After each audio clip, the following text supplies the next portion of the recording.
नमस्कार, मैं आरबी सिंह यादव और आप देख रहे हैं मेरा YouTube channel RB Singh Yadav editor. आज मैं आपको बीजेपी के खिलाफ खड़े हुए इंडिया संगठन के आज हुए बैठक के कुछ अंदरूनी निर्णय या अंदरूनी सूचनाओं के बारे में जिक्र करूंगा। इस मामले में सबसे बड़ी बात जो निकल के सामने आई है वो ये है कि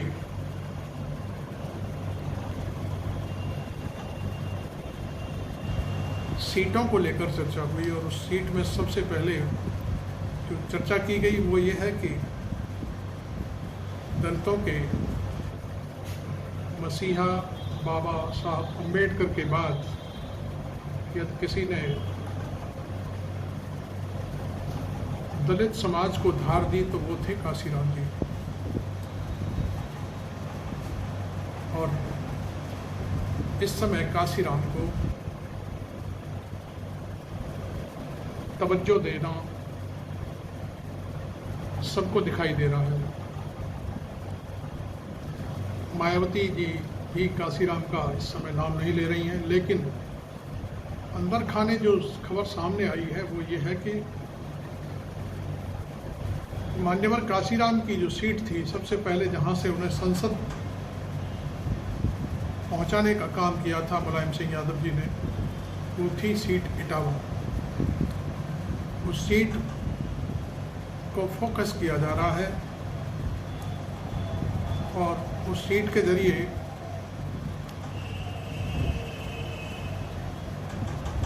भारतीय राष्ट्रीय कांग्रेस के अध्यक्ष मल्लिकार्जुन खड़गे को लड़ाने की बात सामने आई है। अंदरूनी सूत्रों ने बताया कि इस सीट पर इस समय बीजेपी का कब्जा है और मैं समझता हूँ सभी दलों ने, जिन जिन दलों के प्रतिनिधि आज मौके पर थे, उन सभी ने अपनी सहमति जाहिर कर दी है कि इटावा सीट मुलायम सिंह यादव का गढ़ रहा है और मुलायम सिंह यादव ने ही सबसे पहले काशीराम जी को संसद में पहुंचाने के लिए समाजवादी पार्टी की तरफ से चुनाव लाया था और काशीराम तो बहुत कम आते दिखाई दिए थे, लेकिन समाजवादी पार्टी की पूरी फौज मुलायम सिंह के आदेश पर लग गई थी और उन्हें संसद में पहुंचा ही दिया। आज इस सीट पर भारतीय जनता पार्टी के रामशंकर कठेरिया सांसद हैं। दूसरी सीट एक बाराबंकी भी सिलेक्ट की गई है, उसकी भी चर्चा की गई है, लेकिन सबसे ज़्यादा चर्चा इटावा सीट की हुई है। खैर, ये तो आज की इंडिया संगठन के बारे में जो चर्चा हुई, बैठक के अंदर अंदरूनी चर्चा हुई, उसकी मैंने आपको जानकारी दी है। दूसरी बात यह है कि उत्तर प्रदेश ही एक ऐसा राज्य है जहाँ से पंडित जवाहरलाल नेहरू, लाल बहादुर शास्त्री, इंदिरा गांधी, विश्वनाथ प्रताप सिंह और नरेंद्र मोदी अब तक प्रधानमंत्री दिए हैं। सॉरी, बीच में नाम हमारे राहुल गांधी के पिता श्री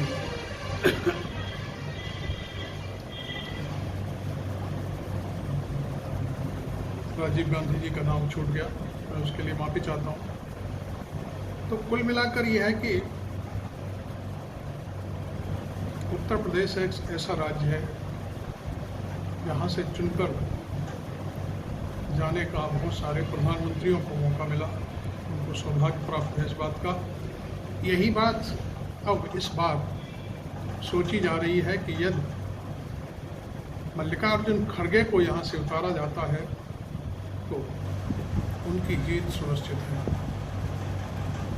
हालांकि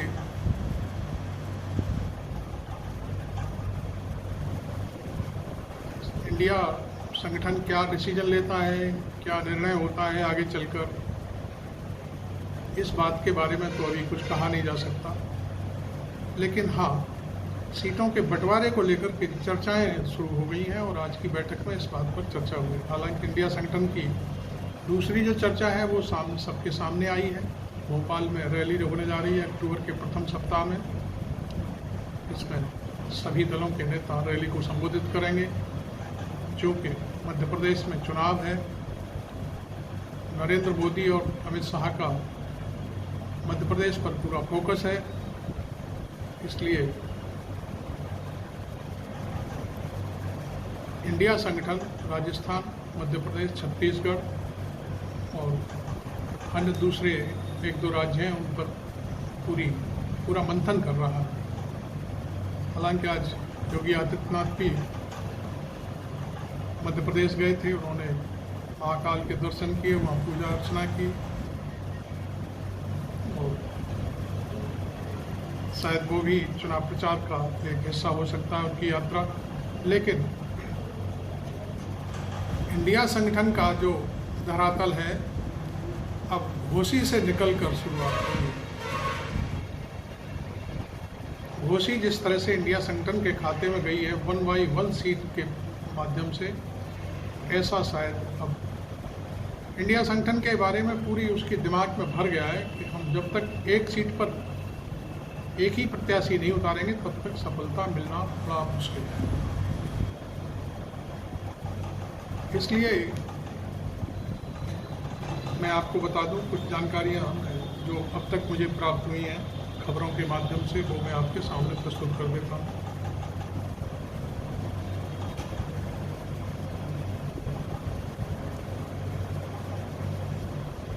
ये जो एक जानकारी लिखित में आई है वो ये है कि मल्लिकार्जुन खड़गे उत्तर प्रदेश की जिन सीटों से चुनाव लड़ सकते हैं उनमें से एक सीट इटावा, दूसरी बाराबंकी। इन दोनों ही सीटों पर फिलहाल बीजेपी का कब्जा है। लेकिन दिलचस्प बात यह है कि एक सीट पर बसपा प्रमुख मायावती के राजनीतिक गुरु काशीराम सांसद थे और दूसरी सीट पर उनके करीबी पीएल पुनिया सांसद चुने गए थे।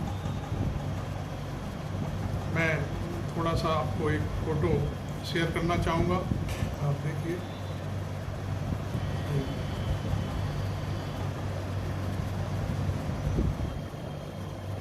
आपने देख लिया होगा।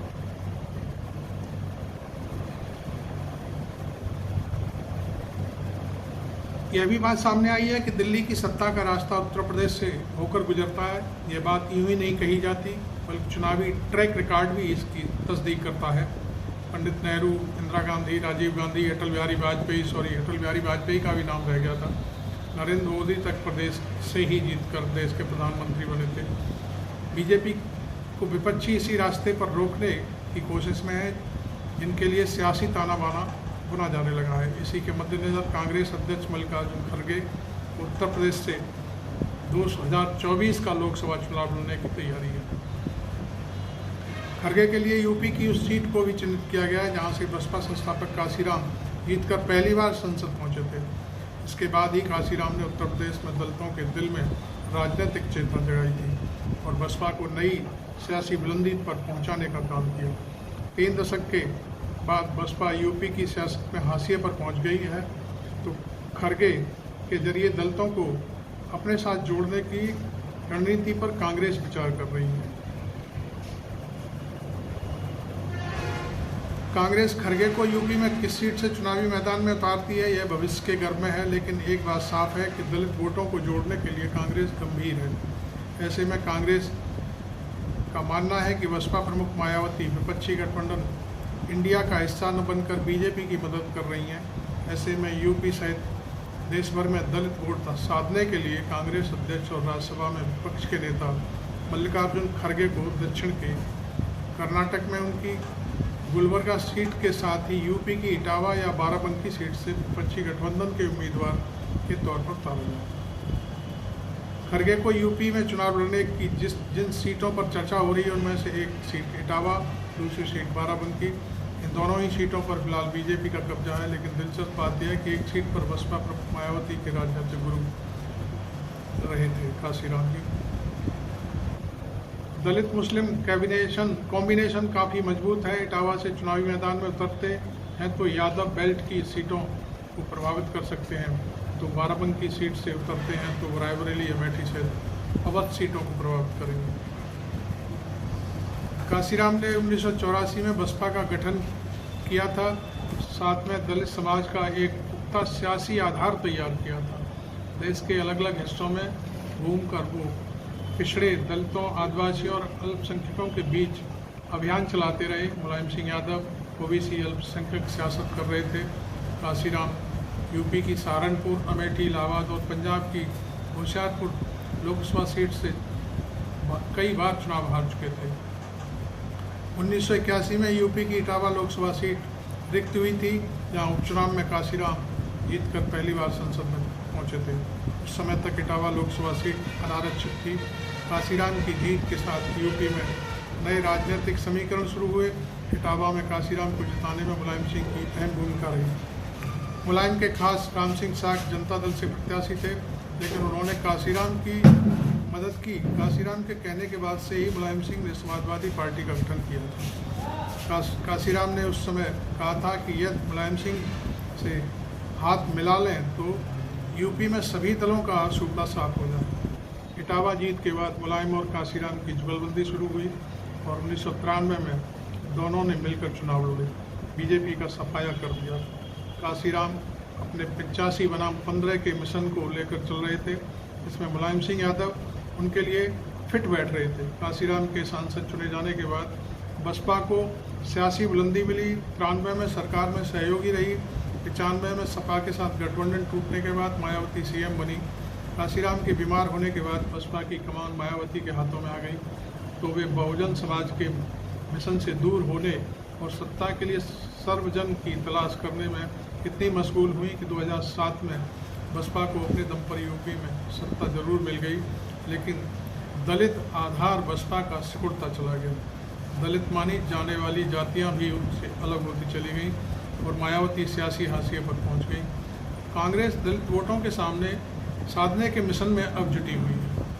बसपा प्रमुख मायावती 24 के लोकसभा चुनाव में एनडीए और विपक्षी गठबंधन एनडीए के साथ गठबंधन करने के बजाय अकेले चुनाव लड़ने की तैयारी में है। ऐसे में कांग्रेस मल्लिकार्जुन खड़गे को विपक्षी गठबंधन की तरफ से यूपी में चुनाव लड़ाने की तैयारी में है। इसके जरिए एक तरफ मायावती को सियासी संदेश देने और दूसरी तरफ दलित वोटों का विश्वास जीतने का प्लान है।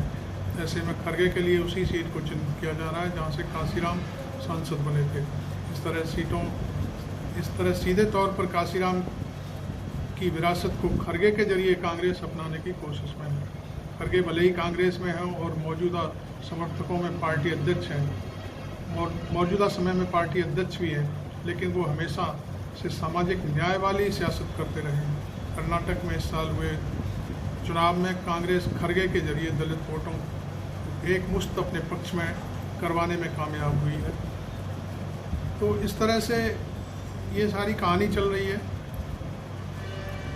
और आगे ऊंट किस करवट बैठता है ये बात देखने की है। कांग्रेस तो यह भी मानकर चल रही है कि खड़गे के यूपी में चुनाव लड़ने पर सपा आरएलडी को भी दलित वोटों का फायदा होगा, क्योंकि दोनों ही दल विपक्षी गठबंधन एनडीए का हिस्सा है। इटावा और बाराबंकी जैसी सुरक्षित सीटों पर कांग्रेस के दलित नेताओं को समर्थनों से पिछड़ों के साथ दलित वोट साधने में मददगार होगा।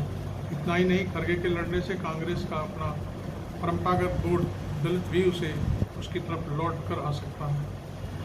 ये उसका एक सोचना सही है कि बसपा के साथ जाटव और बीजेपी के साथ गैर जाटव दलित जुड़े हुए हैं, इसलिए ये सारी चीज़ें हैं। उत्तर प्रदेश में वैसे दलित समाज 22% है, इसकी जानकारी भी मैं आपको साथ साथ दे देता हूँ। और किसी भी दल का खेल बनाने और बिगाड़ने की पूरी तरह से दलित समाज पूरा ताकत रखता है। 3 करोड़ से ज़्यादा दलित समुदाय के वोटर्स हैं।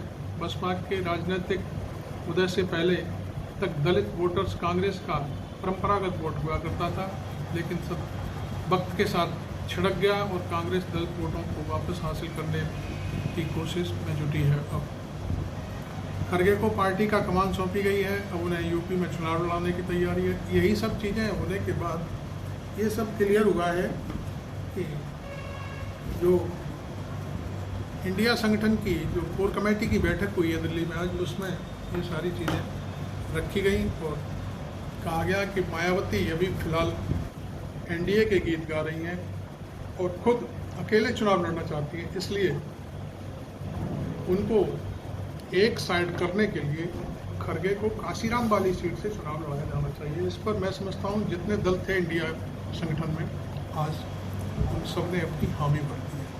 आप देख रहे हैं मेरा YouTube channel RV Singh Yadav. Thank you very much.